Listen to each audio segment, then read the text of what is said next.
परिगतिबाट आफ्नो प्रस्तुत गरेर यसरी भएको छ र पुरा आग्रह गर्न चाहन्छु वरिपरि रहनुभएका सम्पूर्ण आमा बुवा दाजुभाइ दिदीबहिनीहरूलाई हाम्रो कार्यक्रमको स्थलतर्फ आएर हाम्रो कार्यक्रमलाई अवलोकन गरिदिनको लागि म हार्दिक धन्यवाद दिन चाहन्छु। हाम्रो आजको मुख्य केन्द्रबिन्दु शान्ता रानी परियार, त्यसै गरी वृषभ नेपाल सुरक्षा विभाग इकापुर नगर, त्यसै गरी सिद्धार्थ आले नगर, त्यसै गरी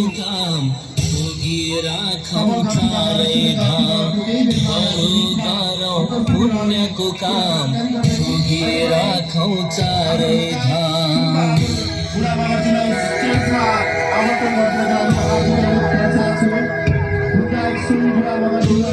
जन्मको धर्मले पवित्र आफ्नो कर्मले जीवन पायो सुन जस्तो नठान कहिले बुझ जस्तो।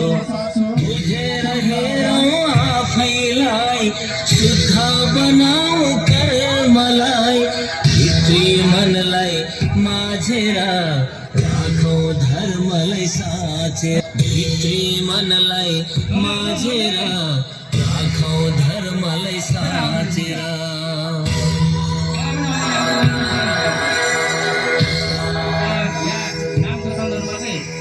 अमृत जस्तो जीवनमा धर्म रोपौँ मनमा।